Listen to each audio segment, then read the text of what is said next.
Sveiki visi, esu Laura Kuznecova, kūno psichoterapijos praktikė, dirbanti kūno terapijos lauke jau virš 10 metų, labai skirtingais aspektais, ir kūno psichoterapijoje esu jau virš 4. Ir šiandien noriu su jumis pasikalbėti apie saugaus ryšio kūrimą, apie baimes, kurias patiriame, kai išaugame šeimoje emociškai nebrandžių arba nestabilių žmonių, kai mūsų augino tėvai arba seneliai arba dar kažkas, kas nebuvo tokie brandus emociškai žmonės ar nestabilus.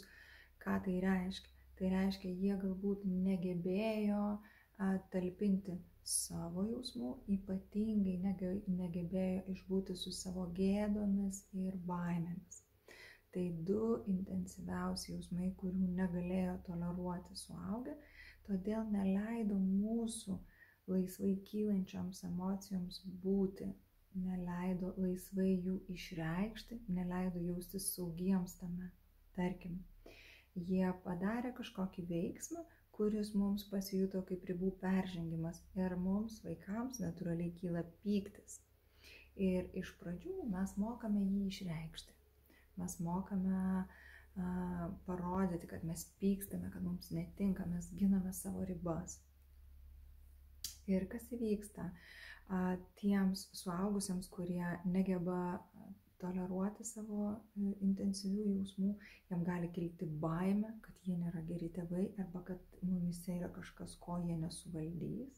Taip pat gali kilti gėda, kad jie kažkaip netaip elgiasi ir jų vaikas jų, pavyzdžiui, įsivaizduoja, kad negerbia arba dar kažkas panašaus, ar ne. Jiems kyla intensyvūs jausmai ir jie randa būdą taip sumanipuliuoti, sustabdyti mūsų jausmų išraiškas, kad mes neberodytume to. Dažnai, kad net nebejaustume. Tarsi atskiria mus nuo to savo vidinės navigacijos. Nes mūsų pyktis mums parodo, tai labai sveikas jausmas ir jis mums parodo, kad mes galime atpažinti, kad kažkas įvažiavo į mūsų kiemą, ar ne, kažkas peržengė ribą, mes galbūt to kažko ten nekvietėme ir kad tai mums kenkia, tai nėra mums naudinga. Bet tie suaugę, kurie negali išbūti, sutalpinti savo intensyvaus jausmo ir įvyksta reakcija, jie sureaguoja į mūsų pyktį ir mus užpuola arba kažkaip, tarkim, atstumia. Atsiskiria nuo mūsų, nusisuka arba pradeda kalbėti apie mus su kitu žmogumi. Štai pažiūrėk, koks tas vaikas yra nedoras, manęs negerbia, nemoka būti geru. Ir kitus manipulacijos būdus panaudoja tie nesusireguliavę, netalpinantis intensyvių jausmų suaugę, kurie yra tiesiog emociškai nebrandus žmonės. Ir taip formuojasi mumyse arba mūsų vaikuose ta žaizda prieraišumo, ar ne, kai juk vaikas vis tiek keliauja kurti ryšio, ar ne, su tėvais. Net jeigu mane 30 kartų atstūmė, aš vis tiek bandau ir man kartais pavyksta. Ir tuomet manyje formuojasi toks suvokimas, kad ryšys jį yra įmanoma sukurti, jeigu aš nerodysiu savo intensyvių jausmų, jeigu tik atitiksiu kito žmogaus norus, vadinasi, aš turiu kažkurią savo dalį išstumti, kažkaip ją nuneigti, kad galėčiau eiti į ryšį. Ir net tada ne visada pasiseks ir galbūt tas žmogus sureaguos į kažkokį mano veiksmą arba į kažkokią mano reakciją, kurios nepavyko suvaldyti ir atstums mane. Ir vaikui atstumimas tai reiškia iš tiesų žūti mūsų nervų sistemo, jeigu mus atstumia ir mes esame maži ir priklausomi nuo kažko didesnio, tai reiškia, kad yra mirties grėsmė. Ir tai yra labai intensyvu. Ir vienas dalykas, jeigu tai yra vienkartinis įvykis, ir visiškai kas kita, jeigu tai yra nuolat pasikartojantis toks cikliškumas, toks nuolatinis ryšio atsiradimas ir nutraukimas, kaip priežastį įvardinant vaiko elgesį. Tuomet formuojasi prieraišumo žaizdos ir yra labai sudėtinga eiti į ryšį suaugus. Mes norime, mes labai ilgimės ryšio, nes mūsų širdis yra sutverta ryšiui, bet mes labai bijome. Tai suformuoja tokį vidinį parengties mechanizmą, kad aš nuolat turiu būti pasirengęs atstūmimui, aš liksiu vienas ir tos reakcijos, kai mes einame į ryšį, kitas žmogus kažką mums sako, mes pasirengę, kad tuoj mus puls, tuoj atstums, ar ne? Ir viskas, ką mes gebame, tai gynybos. Ir tos gynybos yra įvairios, mes galime eiti į sąstingį, mes galime bėgti, mes galime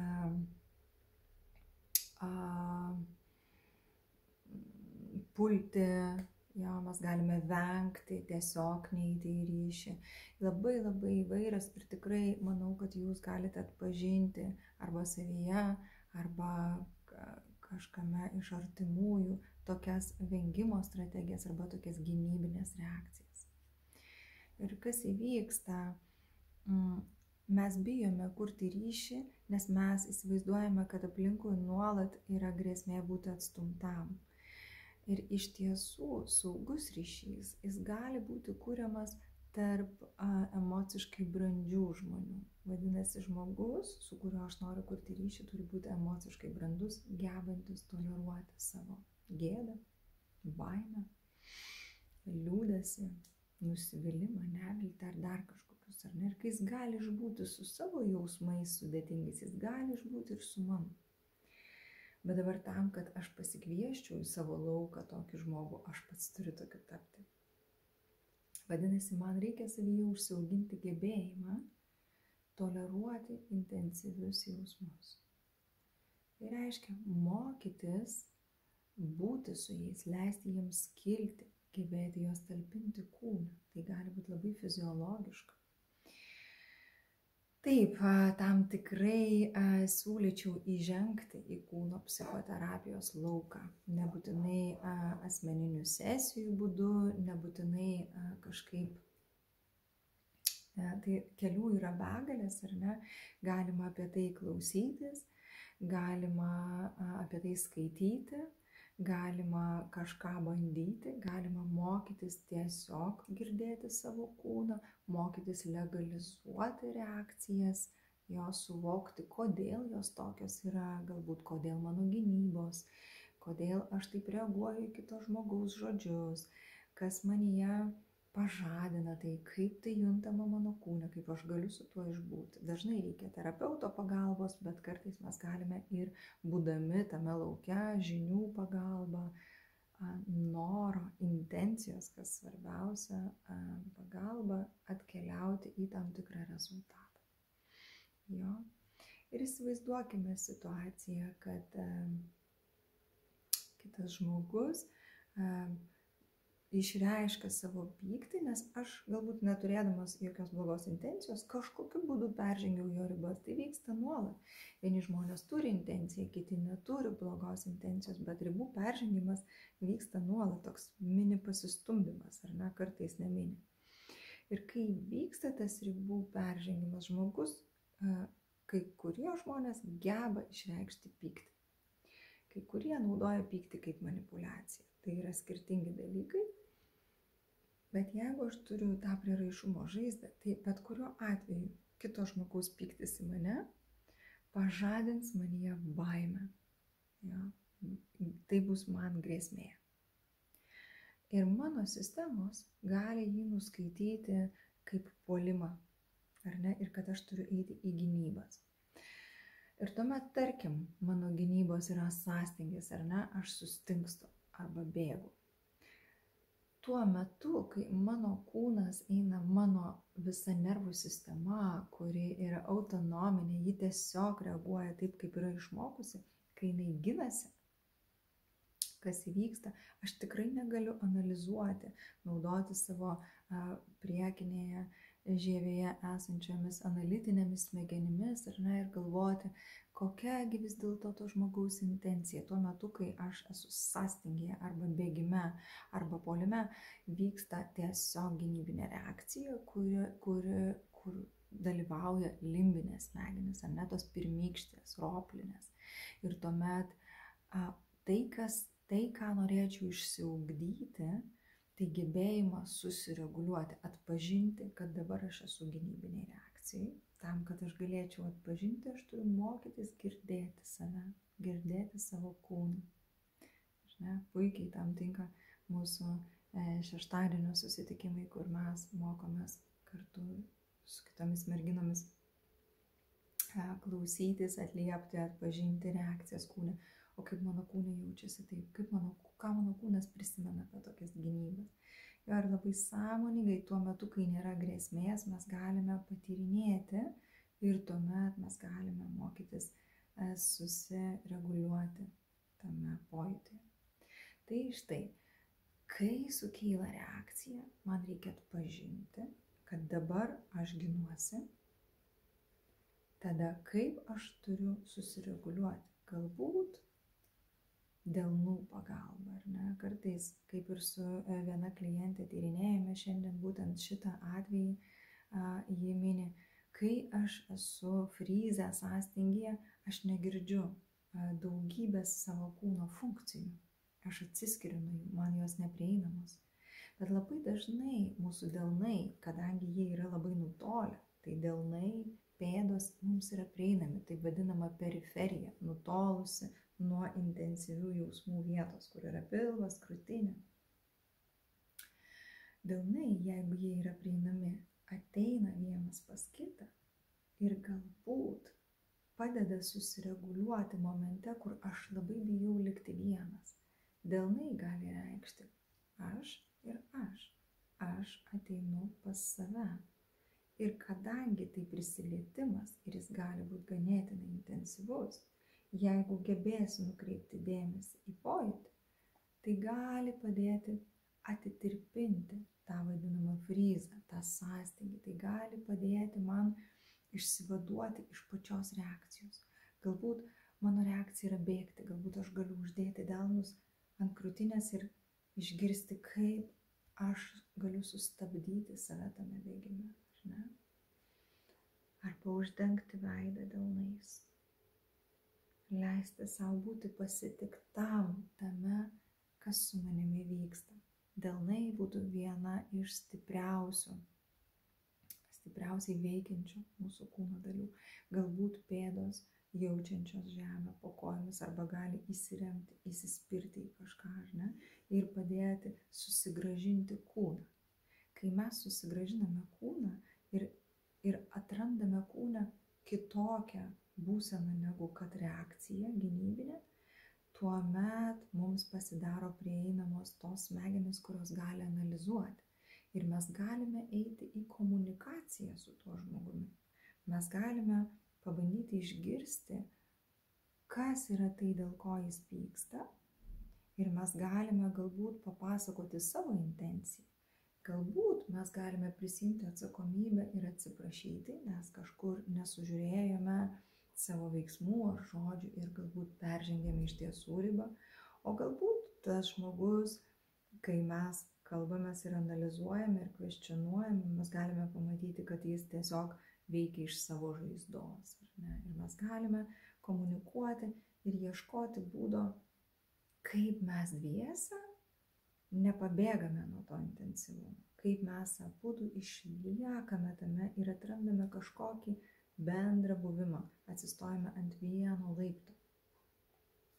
Ir tiesų yra daug, kiekvienas žmogus turi savo realybę, bet galbūt vien tik išbūti, nepuolant, nesiginant, išgirstant vienas kitą, net pasiliekant prie savo tiesos, bet liekant šalia, tai labai augina tą tokį tvirtą, gilų ryšį su kitu žmogumi, kur mes žinome, aš galiu supykti ir kitas žmogus nepražus, neatstums, nepabėgs, neužpuls. Tai tą emocinę brandą, gebėjimą išbūti tame, jo atpažinimą, kad galbūt jo pyktis pažadina manyje gėdą, kad aš kažkoks netoks, kažkaip netaip elgiuosi. Ir aš noriu nuo to bėgti. Ir gebėti sustoti. Ir tai yra labai labai kūniška. Nes kūnas veikia daug greičiau, žaibiškai. Daug greičiau, negu jūs suspėjate pagalvoti, išanalizuoti arba pasirinkti, kaip norėčiau dabar elgtis. Ne? Kai kažkas išreiškia pyktį, jeigu neturite tolerancijos, tai greičiausiai neatsisėdate ir nepasvarstote, kaip aš norėčiau sureaguoti. Reakcija būna žaibiška. Mes norime iš reakcijos sugrįžti į susireguliavusią būseną, kiek yra įmanoma, kad būtų prieinama ta smegenų dalis, kuri analizuoja ir tuomet atliepti. Kad aš galėčiau atliepti, aš turiu būti savyje kažkame. Galbūt atsirėmusi savo nugarą, galbūt turėti savo ašį, galbūt susicentravusi, galbūt dar kažkas. Ne? Kažkas mano kūne turi būti kaip kokybė, kad aš galėčiau ateiti į tą santykį ir atliepti. Aš turiu turėti save. Nes kai mes bijome, kai mes reaguojame iš baimės, tai mes tiesiog prarandame save. Mes tiesiog bėgame. Taigi įžengiant į kūno psichoterapijos lauką, arba į psichoterapijos lauką, vis tik kūnas tikrai puikus instrumentas padedantis mokytis talpinti, mokytis susireguliuoti, ar ne? Nes mes galbūt galime kognityviniam lygmenį suprasti, kad aš turėčiau atpažinti, kad ginuosi ir tada išsiugdyti naują modelį. Bet jeigu kūnas negali susireguliuoti, jūs nieko negalite padaryti. Tai vadinasi, vis tik gebėti tai padaryti kūne yra stiprus įrankis. Tai toks įžengimas į kūno psichoterapijos lauką per žinias, per bendravimą galbūt su žmonėmis jame, su tais, kas yra jame, su tokiais bendraminčiais, kurie nori, mokosi, ugdosi tą emocinę brandą, gebėjimą talpinti, gebėjimą atliepti, mokosi save susireguliuoti. Toks susijungimas su tais žmonėmis, buvimas bendrame lauke, ar ne tokiam bendraminčių kažkokiame apsijungime, tikrai gali leisti gimti iš pradžių intencijai, kas yra be galo svarbu ir mes dažnai prašokame tą. Jo, kai klausia manęs, aš darau taip ir taip, aš elgiuosi taip ir man tai nepatinka. Ir jeigu čia sustoju ir truputį su tuo pabūnu, tuomet manyje gali gimti intencija, aš norėčiau va taip. Ne? Ir kai atsiranda intencija, ant jos, kaip ant sniego gniūžtės, gali augti patirtis. Bet kol nėra intencijos, nėra ant ko augti patirtims. Todėl buvimas tame lauke, žinojimas dalykų, atpažinimas savyje, klausimasis, ieškojimas, kaip tai galiu atpažinti savo gyvenime arba aplink mane esančių žmonių gyvenime, tai padeda po truputėlį prisijaukinti tą viską, ar ne, ir atpažinti ir gimti intencijai. Ir kai gimsta intencija, jeigu aš dar pridedu resursų, jeigu palaikau save, tuomet atsiranda daugiau jėgos sekti tą impulsą, ar ne? Man jie atsiranda impulsas, aš noriu daryti kitaip. Ir po truputėlį galima mokytis ir užsiauginti tą emocinę brandą. Ir be abejonės tada pasikviesti į savo gyvenime daugiau emociškai brandžių žmonių ir kurti saugų ryšį. Nes turbūt saugaus ryšio sukūrimas ir gebėjimas jame išlikti yra vienas svarbiausių mūsų gyvenimo iš visos širdies arba džiaugsmingo gyvenimo arba pilnatviško gyvenimo sudedamųjų dalių, ar ne? Juk jeigu neturime ryšio, kuriame esame saugus, kuriame saugiai galime reikšti viską, ką jaučiame, tuomet greičiausiai mes nepatiriame to gyvenimo iš visos širdies. ir atkeliavus su istorija, kur yra daugybė prieraišumo žaizdų, be abejonės tai nėra taip paprasta padaryti, susikurti, bet viskas gali būti išugdyta, lygiai taip kaip išsiugdė reakcijos, lygiai taip kaip tos patirtis sudėtingos ugdė manyje tai, kas aš esu dabar, taip ir dabar intencijos ir paskui patirčių pagalba aš galiu išsiugdyti tą gebėjimą būti sveikame, saugiame ryšyje. Tai štai tokia tema labai norėjau pasidalinti su jumis, norėjau kviesti jūs atkeliauti į tą kūno psichoterapijos lauką, įsileisti tą žinojimą pradžiai. Mes pradžiai norime išgirsti, pasidomėti, sužinoti, galbūt kažkas manyje surezonuoja, paskui galbūt norime šiek tiek kažko bandyti, kažką norėti pasimatuoti, o kaip aš jaučiuosi tame, ar ne, kiek galiu įeiti ir kiek atsitraukti, nes taip auginamės tą tokį sveiką tyrinėjimą, ar ne, kaip vaikas, kai jisai atsitraukia nuo mamos ir vėl sugrįžta pas mamą, taip ir čia toks tarsi kiek aš galiu įeiti ir kiek atsitraukti, kiek tai yra minkšta manyje. Niekada nekviečiu keliauti į tokį, aš turiu eiti dabar šitą kelią, nesvarbu, kad jaučiuosi blogai arba nesaugus arba nerezonuoja, bet taip reikia, nes tada aš pasveiksiu. Tai tikrai be tokios intencijos vidinės, be tokio švelnaus palaikymo savo, be saugumo sukūrimo pasveikti tikrai nėra įmanoma. Labai svarbus faktoriai yra saugumas, švelnumas, ar ne, ir toks tvirtas ryšys su savimi, kur aš taip pat galiu savo pasakyti, kad ne, aš taip nenoriu ir į tai bus atsižvelgta. Nes jeigu aš smurtausiu prieš save, netgi sveikimo kelyje, tai niekada neatves manęs į pilną pasveikimą. Tai štai tai noriu kviesti jūs švelniai, iš lėto žengti žingsnius į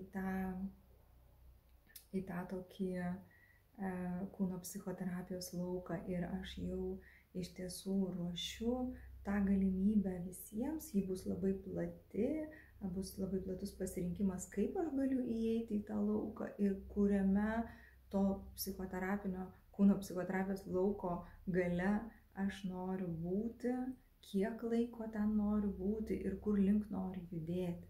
Tokią tikrai ruošiu rimtą programą ir labai greitų metų jie atsiras, ta galimybė visiems įžengti į tą lauką, tai tikrai sekite naujienas, klausykitės įrašų, bandykite somatinės meditacijas, kurios yra YouTube kanale ir tiesiog leiskite savo po truputėlį prisijaukinti kūno ir proto ryšį, tą tokią kūno sąmonę atrasti, ar ne? Tai štai, dėkoju Jums už dėmesį ir iki pasimatymo greitų metų.